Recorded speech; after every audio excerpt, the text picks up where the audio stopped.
The fun begins. We are going to incorporate double strokes. The most important book for a drummer, after the Bible of course, is the book Stick Control by George Lawrence Stone. I will go through some very useful sticking patterns from page 5 and 6. Most of them are not counted among the 40 rudiments, but these patterns are so useful that I consider them more important than many of the 40 official rudiments. In level 5 and 6, we will develop all the demonstrated patterns into tom grooves and orchestrate them between the different surfaces on the kit even further. Remember to start really slowly if you are a beginner. So, let's start with the most famous rudiment, the paradiddle. It is the 5th pattern in the book Stick Control and counted among the 40 rudiments. It is simply right, left, right, right, left, right, left, left. Right, left, right, right, left, right, left, left, right, left, right, right, left, right, left, left. And here is a cool snare drum groove with the paradiddle. 1, 2, 3, 4.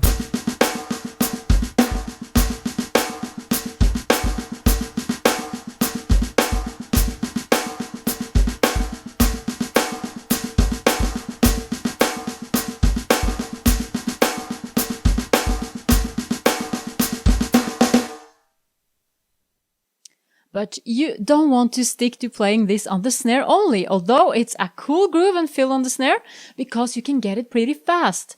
You can play it on the hi-hat and snare like this. 1, 2, 3, 4.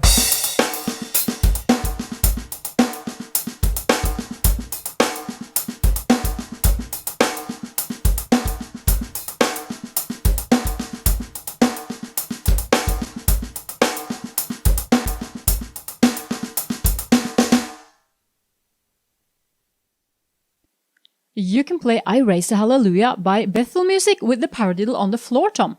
Play along to that song and practice this groove.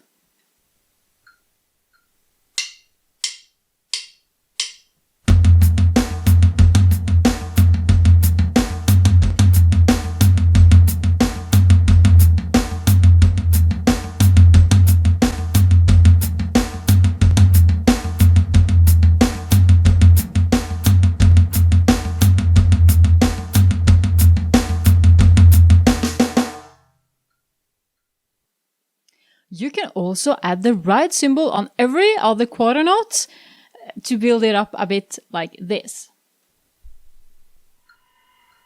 1, 2, 3, 4.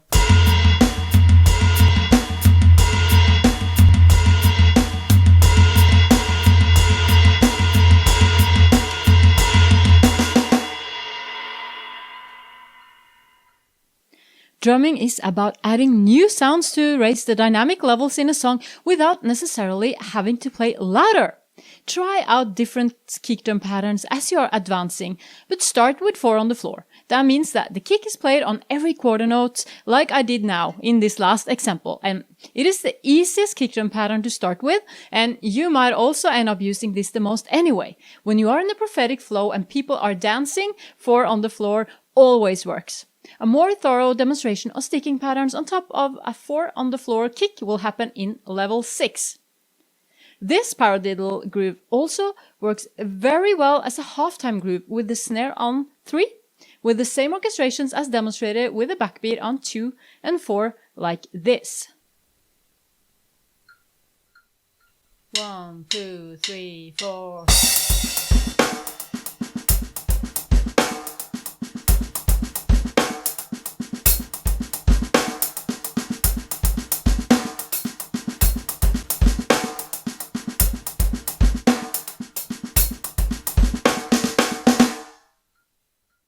Or you can move all the ghost notes from the snare to the hi-hat instead, like this. 1, 2, 3, 4.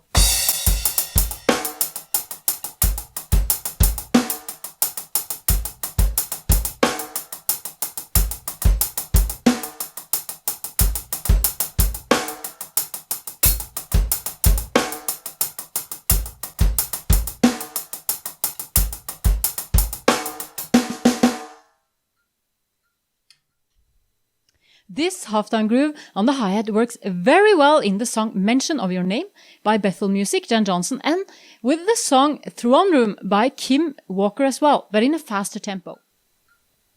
1, 2, 3, 4...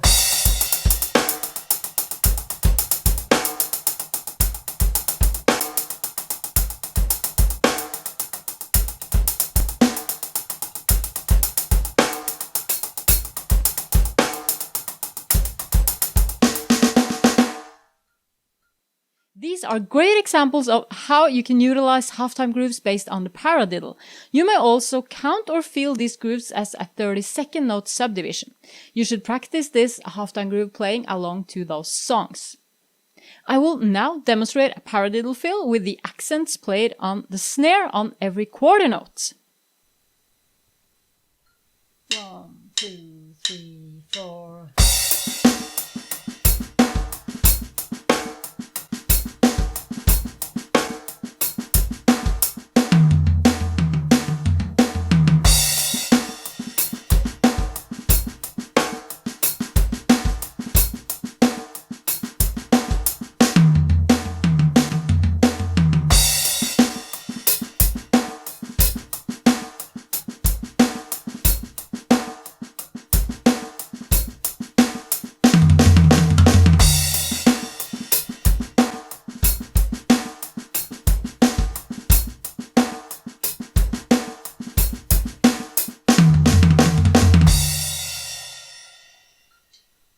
And please try out every possibility you have with the different accents. You can place the accents on every single stroke in a paradiddle, and this concept will apply to all the other rudiments and patterns we will be going through, so spend time experimenting with all the different opportunities yourself.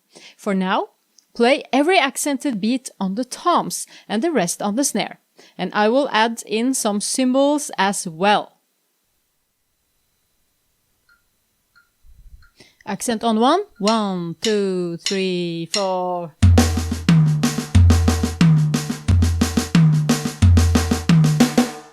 Accent on E, 1, 2, 3, 4.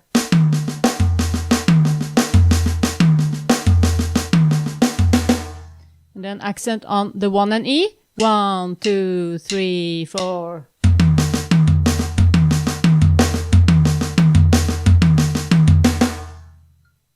And then we have accent on the 1 and then the E. 1, 2, 3, 4.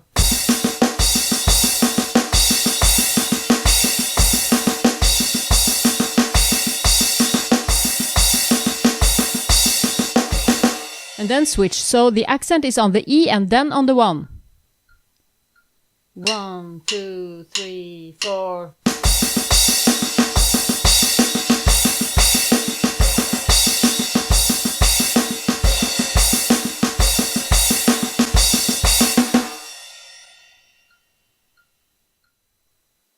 Homework for you.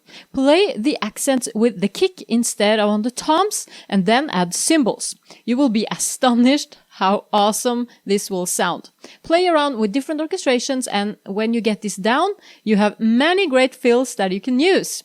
Remember, it will take time to get them down if you are a beginner.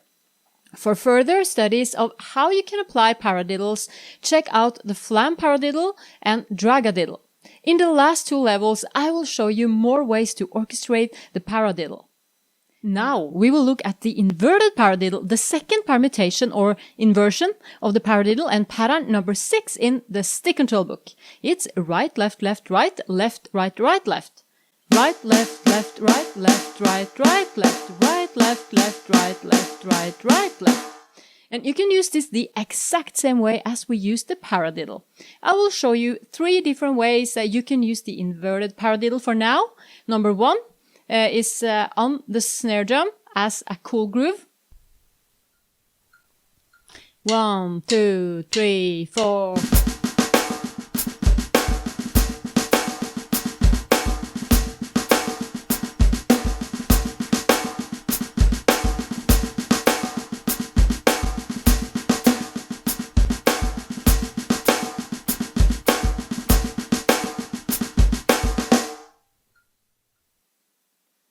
Number 2 is the inverted paradiddle played on the hi-hat and the snare with a backbeat on 2 and 4, just as I did with the paradiddle. 1, 2, 3, 4.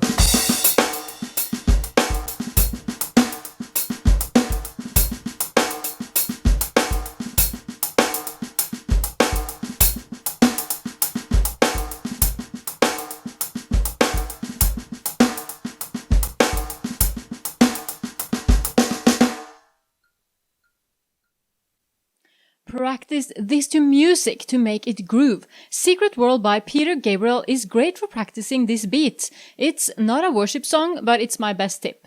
In fact, the whole album Secret World Live from 1994 is awesome to practice to, and you get to practice your feel. Number 3. It can be played in halftime as well with the backbeat on 3. Let's try with some hi-hat lifts on the accents to make it more exciting. 1, 2, 3, 4.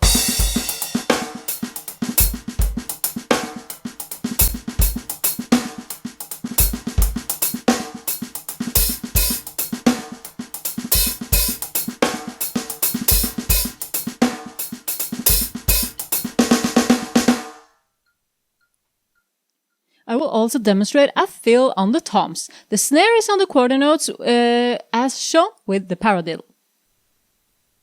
1, 2, 3, 4.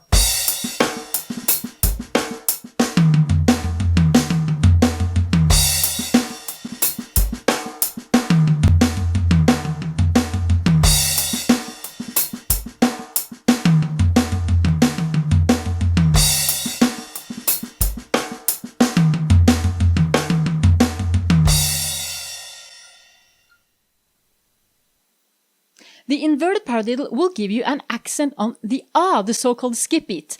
Check it out playing that accent on the ah, on the toms, and then with a kick and the cymbals. It's super awesome. 2, 3, 4.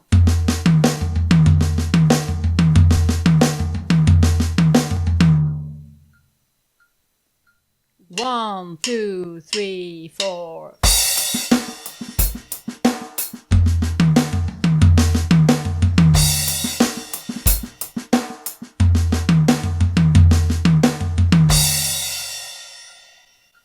And then let's try with the cymbals as well.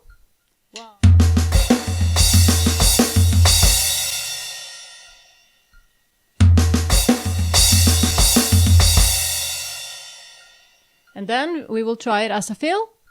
1, 2, 3, 4.